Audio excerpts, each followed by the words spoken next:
Temps de délivrance. Temps de délivrance, votre émission d'enseignement et d'édification produite par l'Autel du Dieu vivant avec le sacrificateur Bongé Joachim Kessé. Délivre ceux qu'on traîne à la mort, ceux qu'on va égorger. Sauve-les. Proverbe chapitre 24, verset 11. Oui. Shalom, c'est pour moi une joie de vous retrouver, chers téléspectateurs. Ça fait un bon moment déjà que nous partageons la parole de Dieu ensemble et je crois que vous avez été édifiés. Je voudrais profiter de cette occasion pour dire merci au Seigneur pour la vie de tous ceux qui nous sont appelés, tous ceux qui prient déjà pour nous, tous ceux qui nous envoient leurs encouragements. Que le Seigneur vous bénisse pleinement. Nous construisons et nous bâtissons le royaume de Dieu ensemble. Restez pleinement bénis au nom de Jésus. Aujourd'hui, je vais toucher un thème important pour toute personne, mais en particulier pour tout chrétien. Je voulais vous parler aujourd'hui des raisons des multiples échecs dans la vie du croyant. Donc, le thème de mon exhortation pour vous aujourd'hui, c'est bien pourquoi tant d'échecs? Pourquoi tant d'échecs? Chapitre 28, le verset 13. Deutéronome, chapitre 28, le verset 13. La Bible nous dit ceci: l'Éternel fera de toi la tête et non la queue. Tu seras toujours en haut et tu ne seras jamais en bas. Lorsque tu obéiras au commandement de l'Éternel ton Dieu, que je te prescris aujourd'hui, lorsque tu les observeras et les mettras en pratique. Alléluia. Alors, dans ce passage, c'est Moïse qui parle aux enfants d'Israël. Et il leur donne, sous inspiration du Saint-Esprit, sous inspiration du Seigneur, cette promesse de Dieu que Dieu fera de la tête et non la queue. Alléluia. Mais bien aimé, lorsque vous continuez la lecture de ce verset, cette promesse est conditionnée parce que la Bible dit « lorsque tu ». Donc cela nous introduit directement dans la réponse ou bien dans les réponses à notre préoccupation d'aujourd'hui. Pourquoi tant d'échecs dans la vie du croyant? Mais avant d'en arriver, frère, je voudrais marquer une pause, une parenthèse. Nous constatons aujourd'hui qu'il y a trop de morts parmi les serviteurs et les servants de Dieu. Et c'est vrai que le diable, l'ennemi de Dieu, l'ennemi des saints, est à la base de beaucoup de dégâts aujourd'hui dans la vie des hommes de Dieu. Mais je ne veux pas que nous puissions attribuer toutes choses au diable. La réalité est que certains d'entre nous, serviteurs de Dieu, nous ne nous donnons même pas le temps de repos. Vous ne vous donnez pas le temps lorsque vous êtes fatigué, vous ne vous donnez pas le temps de vous reposer. L'onction réside dans un corps. Si l'esprit reste toujours disposé, si l'esprit reste toujours fort, mais le corps dans lequel l'onction réside, dans lequel l'esprit réside, ce corps se fatigue, ce corps s'use. Alors, donc, lorsque vous êtes fatigué, prenez le temps de vous reposer. C'est lorsque vous vivez que vous pouvez servir Dieu longtemps. Et vous ne pouvez pas finir l'œuvre de Dieu en un seul jour, en une seule semaine, en un seul mois, en une seule année. Ce n'est pas possible, frère. Ce n'est pas possible, serviteur et servant de Dieu. Ne vous laissez pas entraîner par cette foule qui frappe à votre porte matin, midi et soir. Lorsque vous allez mourir, ils trouveront d'autres hommes de Dieu vers qui ils vont partir. Vous comprenez? Lorsqu'ils vont mourir, les mêmes personnes qui vous disent aujourd'hui, sans toi on n'est rien, on ne sait où aller, on ne sait que faire. Lorsque vous allez mourir, ils trouveront d'autres serviteurs, d'autres servants plus loin que vous pour aller vers eux. Alors prenez soin de votre vie, prenez soin de votre famille, prenez soin de votre état de santé. Vous êtes peut-être hypertendu, vous êtes diabétique, il y a des maladies dont vous souffrez, il y a des défaillances physiques dont vous souffrez, qui doivent vous amener à veiller sur vous dans le ministère. Vous n'êtes pas obligé de prêcher tous les jours. Vous n'êtes pas obligé d'aller prier tous les jours. Vous n'êtes pas obligé d'aller faire les délivrances tous les jours. Vous n'êtes pas obligé de recevoir tout le monde tous les jours, bien-aimés. Vivez longtemps et vous allez servir plus de personnes. Vivez longtemps et vous allez plus glorifier Dieu. vivez longtemps et Dieu va plus vous utiliser. Jésus lui-même, il donnait un temps de repos à ses disciples. Si lui, il a pu le faire, si Jésus qui est Dieu a pu le faire, et lui-même, il trouvait le temps de se reposer, ce n'est pas nous, aujourd'hui, qui n'allons pas le faire. Donnez-vous un temps de repos. De temps en temps, prenez vos familles, prenez votre femme, allez-y vous reposer quelque part. Pour une semaine, 2 semaines, ça ne va pas arrêter l'onction, ça ne va pas arrêter l'évolution de l'œuvre de Dieu. Au contraire, quand vous êtes restauré dans votre corps physique, quand vous êtes restauré, vous vous sentez bien dans le corps, vous vous sentez bien dans votre esprit, quand vous revenez avec une fraîche onction. Vous revenez plus regaillardi, vous revenez avec une nouvelle onction, une nouvelle fraîcheur dans le ministère. Frère, c'est un conseil que je vous donne. Suivez mon conseil et je crois que ça vous fera du bien. Que le Seigneur vous bénisse.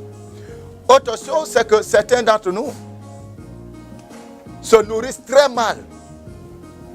Vous nourrissez très mal, vous mangez n'importe quoi, n'importe quand, n'importe où, et ça vous expose.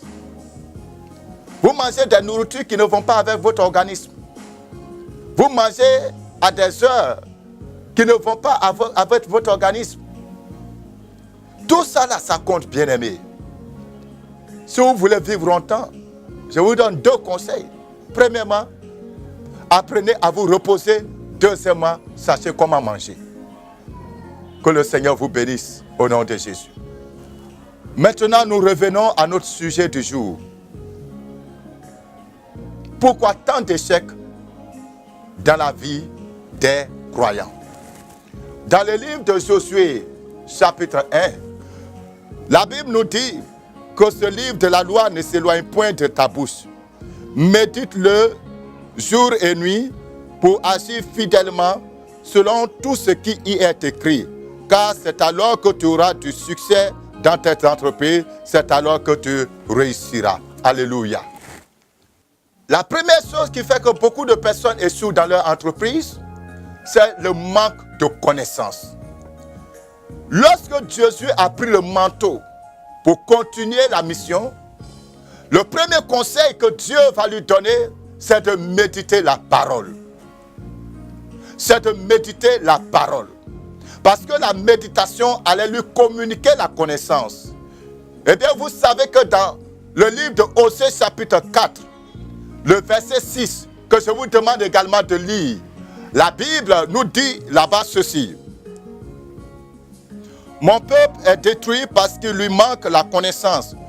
Puisque tu as rejeté la connaissance, je te rejetterai. Et tu seras dépouillé de mon sacerdoce. Puisque tu as oublié la loi de ton Dieu, j'oublierai aussi tes enfants. Frères et sœurs, la connaissance est un élément indispensable à votre succès. Quel est le métier dans lequel vous voulez vous lancer? Quelle est l'entreprise dans laquelle vous voulez vous lancer? Ou bien vous êtes serviteur de Dieu, vous êtes prophète, vous êtes évangéliste, vous êtes pasteur, vous êtes docteur. Le ministère auquel vous êtes appelé vous demande de la connaissance. Moi, en tant que prophète, je dois m'instruire en ce qui concerne les choses du ministère prophétique pour que je sache comment marcher et comment servir Dieu dans ce ministère.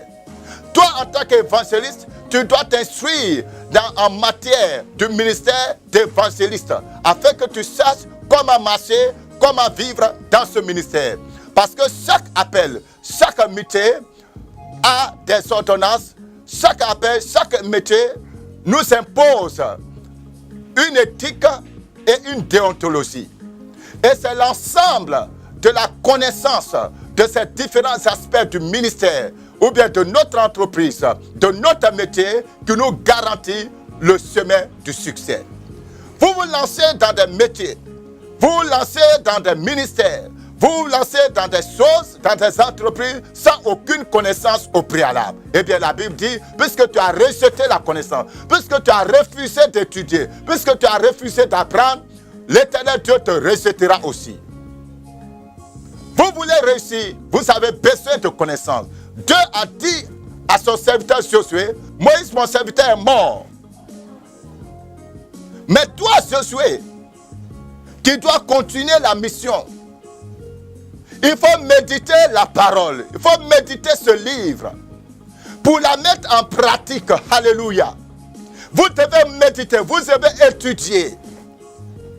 Vous devez apprendre. Et c'est ce qui va vous permettre de savoir ce que vous devez faire et savoir comment marcher. Faute de connaissance, le peuple périt. Beaucoup de ministères sont détruits aujourd'hui. Beaucoup d'églises sont détruites aujourd'hui. Parce que le visionnaire lui-même manque de connaissance. Celui-même à qui Dieu a confié la vision n'a pas de connaissance. Il manque de connaissance.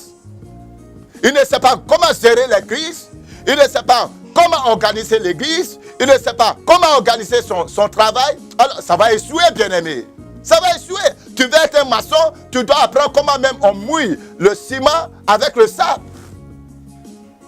Tu dois déjà comprendre cela. Tu dois déjà savoir cela.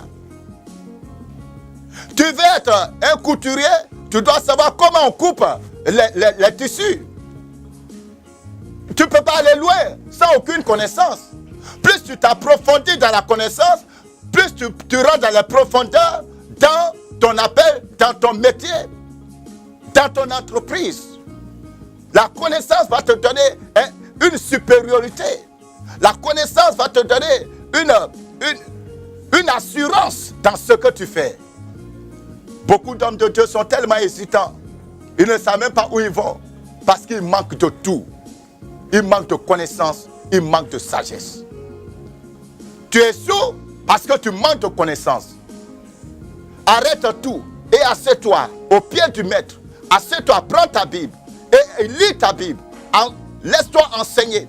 Cherche à comprendre les choses. Va auprès d'un maître. Va auprès d'un dévancier. Laisse-toi enseigner. Apprends. Et tu verras que la connaissance que tu vas acquérir va te permettre de savoir mieux marcher. Et avec l'Éternel, tu feras des exploits. Alléluia. Deuxième chose. La deuxième chose qui fait que vous échouez également dans votre vie, dans votre ministère et dans la vie chrétienne, c'est le manque de conseils. Ou le manque de bons conseillers. Quand vous manquez de conseils, quand je parle de conseils, ce sont des paroles inspirées qui vous édifient et qui vous donnent de la sagesse. De marcher dans la sagesse. De marcher donc en connaissant de cause et d'agir avec agilité. Alléluia. Frère, nous avons un exemple épatant dans les Écritures. Il s'agit là du grand serviteur de Dieu, l'homme ouin dans sa génération, celui par qui Dieu a jugé Pharaon et son armée, celui par qui Dieu a ouvert le chemin dans la mer, celui-là par qui Dieu a fait de très grands exploits, celui-même qui est monté à la montagne de l'Éternel et qui a vu la présence de Dieu, qui a vu la gloire de Dieu, celui à qui Dieu a parlé face à face.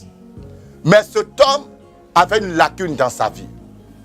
En dépit de l'onction, en dépit de la présence du Saint-Esprit, en dépit du fait que Dieu lui parlait, c'est la seule personne dans la Bible dont Dieu dit qu'il lui parle, bouche à bouche. Voilà, il se parle face à face.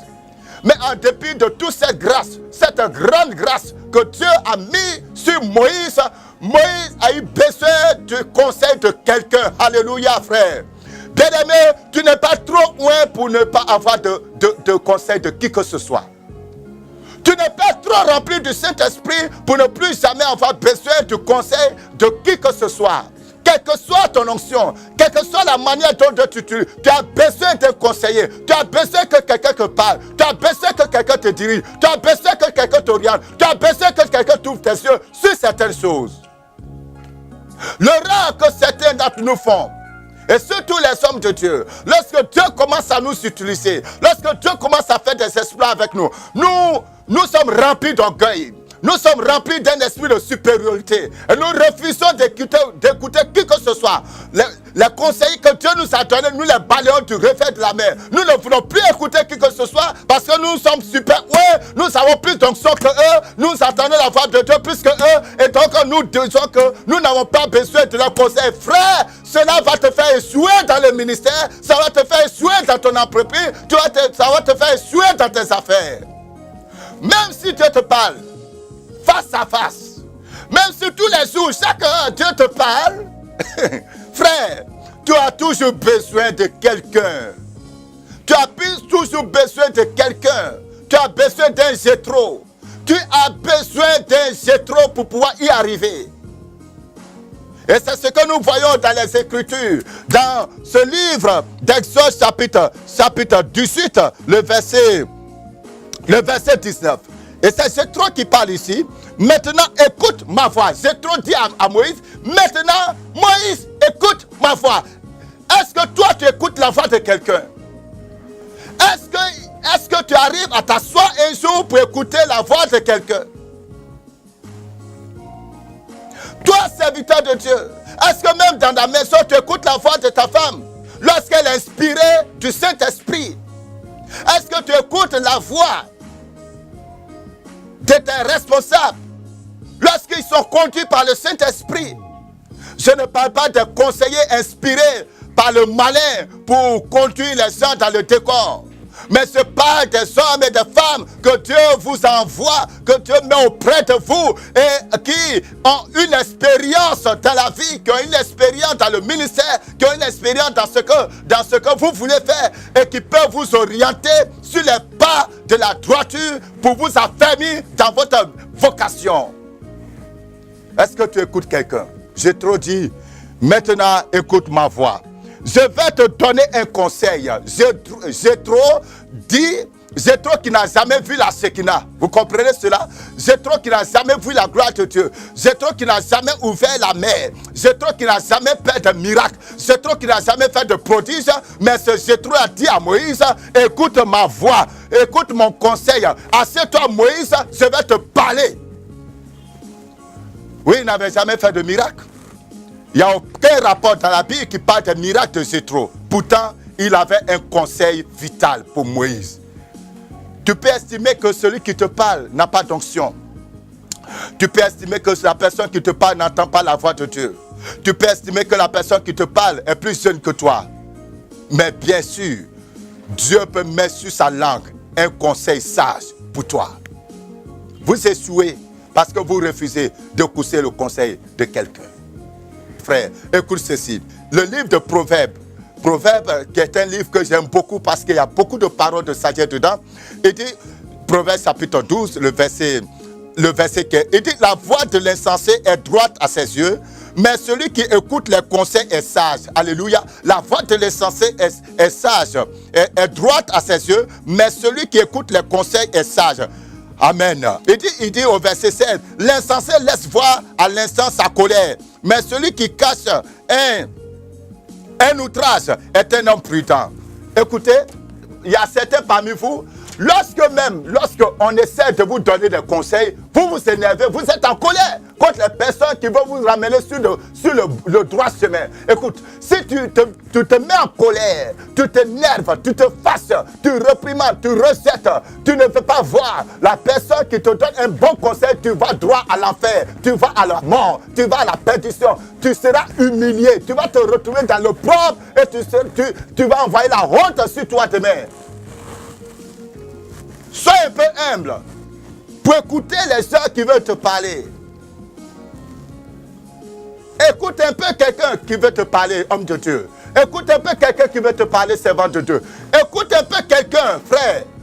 Je ne sais pas quel est ton métier, je ne sais pas dans quel domaine d'activité tu te trouves. Mais si tu veux réussir, il y a des hommes et il y a des femmes que Dieu t'a amenés. Écoute ces personnes.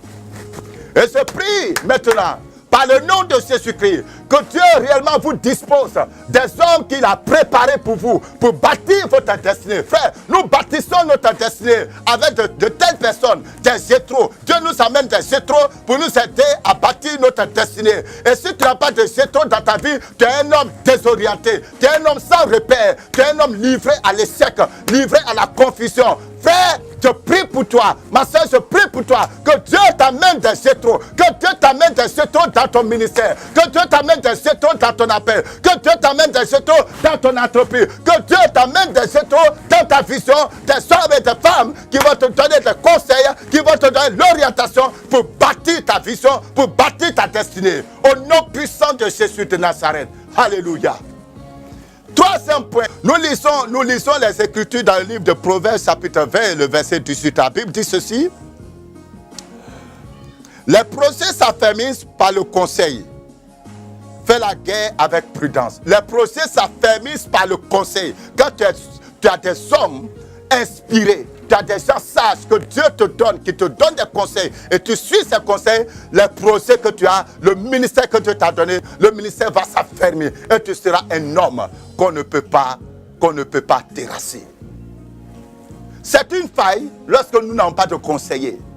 Vous comprenez cela? C'est une faille. Lorsque tu n'as pas de conseiller, c'est une faille, c'est une brèche dans ta vie. Toi seul, tu ne peux pas te faire. Non, c'est impossible.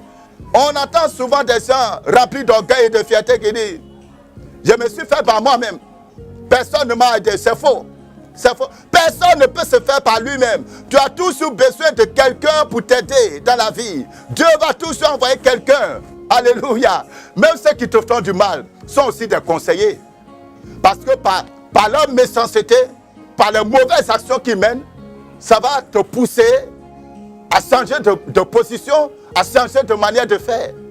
Et je vais vous dire, écoutez, lorsque vous lisez les Écritures, à chaque fois que Dieu a voulu élever ses enfants, il a toujours utilisé un Aman. Amen. Ça va te surprendre. Lorsque tu pries pour l'élévation, lorsque tu pries pour que Dieu te mette en hauteur, que Dieu te mette à la tête, Dieu va emmener des gens pour te persécuter. Dieu va ouvrir un temps de persécution. Dieu va ouvrir un temps d'hostilité autour de toi. Et cela va te pousser à réveiller le héros qui est en toi, à réveiller la puissance de Dieu qui est en toi, à réveiller la gloire cachée qui est en toi. Bien-aimé, je prie pour toi. Si actuellement tu es en train de traverser des moments difficiles, que tu puisses saisir le conseil de Dieu au travers de ces difficultés, que tu sois orienté, que tu reçoives quelque chose de la part de Dieu et que tu bénisses le Seigneur. Bien-aimé, les moments difficiles sont des moments d'adoration, sont des moments de louange, sont des moments d'intimité avec le Seigneur. Profite de ces temps difficiles, profite de ces temps d'obscurité pour t'approcher de Dieu dans la louange et dans l'adoration et non dans les plaintes et non dans les murmures. Combien d'entre vous chrétiens apprennent-ils à louer, à adorer, à célébrer le Seigneur lorsque les choses sont difficiles, lorsque les gens vous attaquent? Écoutez, j'ai dit à mes fidèles, j'ai dit à mes disciples, la meilleure vengeance pour vous, c'est le réussite. Lorsque les gens se moquent de vous, lorsque les gens vous rejettent, lorsque les gens ne croient pas en vous, lorsque les gens vous humilient, lorsque les gens vous oppriment, lorsque les gens vous haïssent, lorsque les gens vous combattent, la meilleure défense, la meilleure vengeance pour vous, c'est de pouvoir réussir. Et je veux dire à quelqu'un, tu ne dois pas échouer dans ta vie. Tu n'es pas né pour échouer. Tu n'es pas né pour rester en route. Tu n'es pas né pour rester en plein parcours. Tu n'es pas né pour rester dans le désert. Tu dois rentrer dans ton Canaan. Tu dois rentrer dans ta terre promise. Tu dois rentrer dans les promesses de Dieu. Laisse les gens qui se moquent de toi. Laisse les gens qui te rejettent. Laisse les gens qui t'abandonnent. Adore Dieu. Rentre dans les profondeurs avec le Seigneur. Invoque le Seigneur. Ton cœur sincère. Cherche à t'humilier devant Dieu. Et tu verras la gloire de Dieu dans ta vie. Alléluia. Ne te préoccupe pas d'eux. Ne cherche pas à les maudire. Ne cherche pas à les combattre. Ne cherche pas à faire comme eux. Si tu cherches à faire comme eux, tu deviendras comme eux. Oh, gloire à Dieu. Gloire à Dieu. Oh, je suis véritablement exalté ce soir. Mon âme est dans la joie. Et je crois que le Saint-Esprit est en train de toucher la vie de quelqu'un parmi nous. Maintenant même, et je demande qu'après ce message, que ta vie ne soit plus jamais la même, que ta vie soit transformée au travers de ce message. Je vais vous donner le dernier point de ce soir et nous allons continuer cette étude dans la prochaine émission. On va continuer à décortiquer ce thème, pourquoi tant d'échecs parmi les croyants. Dans le psaume 32, le verset 8, la Bible dit ceci: je t'instruirai, je te montrerai la voie que tu dois suivre et je te conseillerai, je les regarde sur toi. Alléluia. La Bible, qui est la parole de Dieu, me dit ceci: je t'instruirai, je te montrerai la voie à suivre. Ici, je veux dire à quelqu'un que tu manques de direction. Lorsque vous manquez de direction, vous allez échouer dans la vie. Vous manquez d'orientation, vous manquez de direction, vous allez échouer dans la vie. Tu échoues parce que tu n'as pas de direction. Tu échoues parce que tu n'as pas d'orientation. Tu échoues parce que tu ne connais pas le chemin à suivre, frère. C'est pour cela que tu es en train d'échouer. Lorsque tu n'as plus de vision, lorsque tu n'as plus une pensée claire, tu n'as plus une lisibilité de ta voix, alors tu vas échouer. Dieu dit, je vais t'instruire, je vais te montrer le chemin que tu dois suivre. Est-ce que tu prends le temps pour attendre auprès du Seigneur pour recevoir la direction, pour recevoir l'orientation? Si tu le fais, tu vas rentrer dans la victoire. Tant que tu ne le fais pas, quand tu n'auras pas de direction, lorsque tu n'auras pas d'orientation, tu vas aller dans le décor, tu vas aller dans les ravins, tu vas tomber dans le pied de Satan. Et je prie maintenant pour toi, je prie pour une femme, je prie pour un homme qui est aujourd'hui rentré dans le décor, qui aujourd'hui a échoué dans son entreprise. Je prie pour cette entreprise, je prie pour ton ministère. Partout tu as échoué parce que tu as manqué d'orientation, tu as manqué d'instruction, tu as manqué de conseils. Je demande que le Seigneur t'accorde une seconde chance. Et gloire soit rendue au Seigneur. Dieu que nous servons, Jésus que nous servons, est un Dieu d'une seconde chance. Frère, ce n'est pas encore terminé. C'est vrai, aujourd'hui tu as échoué. C'est vrai, présentement tu es dans une position de chef. Mais tu peux encore te relever de ton échec. Tu peux encore te lever. Tu peux encore briller. C'est encore possible, frère. Alléluia. C'est encore possible pour toi de pouvoir briller. C'est encore possible pour toi de pouvoir t'en sortir. Lève-toi.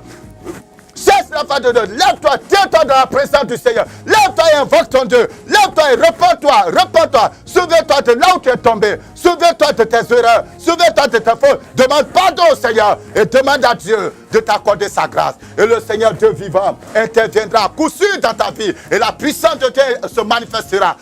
L'onction du Saint-Esprit te saisira de nouveau. Et ton ministère sera restauré. Ta vision sera restaurée. Ton entreprise sera restaurée. Au nom puissant de Jésus. Je prie pour tous les chefs d'entreprise qui ont des difficultés dans leur entreprise. Je prie pour tous les ministères qui ont des difficultés maintenant. Je prie pour tous les foyers qui ont des difficultés maintenant. Au nom puissant de Jésus. Je réclame la puissance de Dieu. Je réclame la puissance de Dieu. Je réclame une onction de restauration. Je réclame une fraîche orientation. Je réclame une fraîche grâce de l'Éternel sur votre vie. Au nom puissant de Jésus-Christ. Soyez remplis de l'esprit de connaissance. Soyez remplis de l'esprit de sagesse, de l'esprit de conseil. Soyez remplis, soyez remplis, soyez remplis. Au nom puissant de Jésus-Christ de Nazareth. Restez bénis à l'écoute de cette parole et que la présence et la puissance de Dieu demeure sur votre vie. Shalom, à bientôt. Vous souhaitez réagir à cette émission? Voici nos contacts. 02 18 28 18 08 48 56 58. Temps de délivrance vous a été présenté par l'Hôtel du Dieu Vivant, situé à Yopougon-Toit-Rouge, face à la Poste. Paix et vie.